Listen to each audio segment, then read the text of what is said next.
Le juge reprend d'un ton grave. Dis-nous toute la vérité. Partie 7.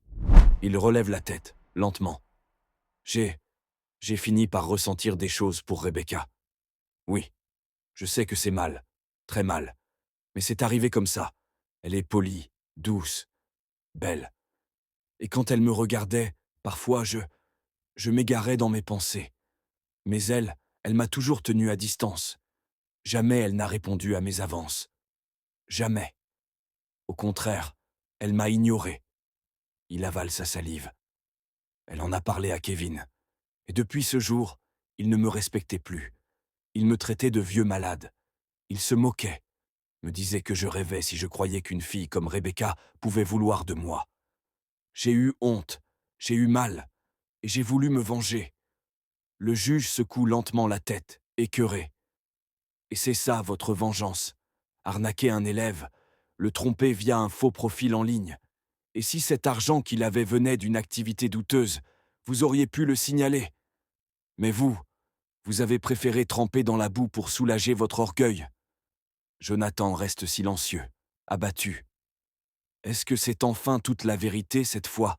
Demande le juge, plus calme, mais implacable. Jonathan murmure, presque inaudible.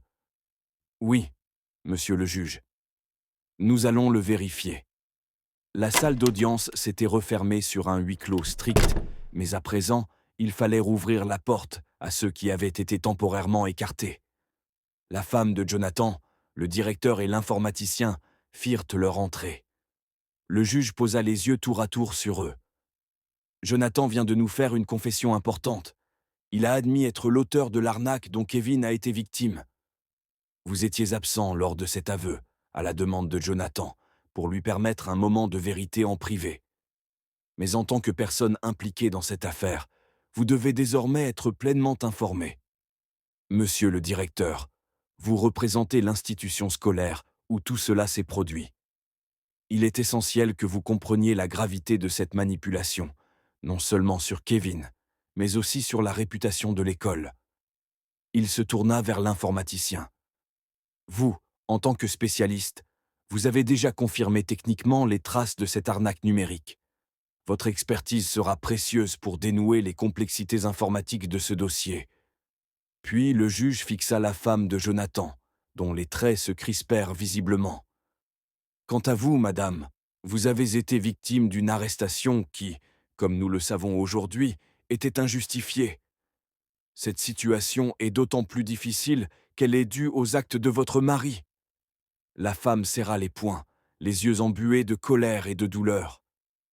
Quoi ? Tu as fait ça, Jonathan. Mais je t'ai défendu, devant les policiers, devant tout le monde. Je leur ai dit que jamais tu n'aurais pu faire ça. J'ai crié ton innocence. Pourquoi ? Qu'est-ce que je t'ai fait pour mériter ça ? Je t'aimais, je te croyais. Tu m'étais fidèle, je le jurais à tous.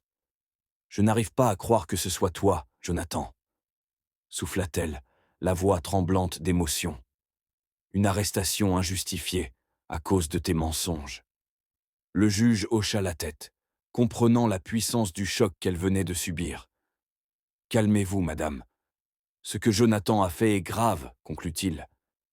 Mais notre rôle ici est de chercher la vérité et de rendre justice, pas de laisser la colère nous aveugler.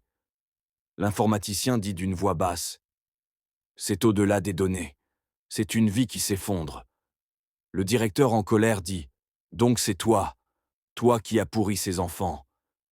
J'ai passé des nuits blanches à régler cette histoire, à rassurer les parents, à protéger les autres élèves. Et pendant ce temps, toi, tu faisais le saint homme. Tu réalises ce qui se serait passé si le père de Rebecca avait appris que c'est toi. Tu sais ce qu'il t'aurait fait. Même Rebecca, même Kevin, il t'aurait massacré sans réfléchir. Assez. Monsieur le directeur, je comprends votre colère, mais vous devez vous maîtriser. Ce que vous venez de dire est précisément la raison pour laquelle cette information ne doit pas sortir pour l'instant. Si le père de Rebecca ou les enfants eux-mêmes apprennent cela maintenant, ce sera un carnage. Nous devons protéger tout le monde, y compris Jonathan, même s'il doit répondre de ses actes devant la loi. Je vais ordonner une mise en garde à vue officielle, en respectant les droits de chacun. Et je compte sur votre silence, pour la sécurité de tous. À suivre.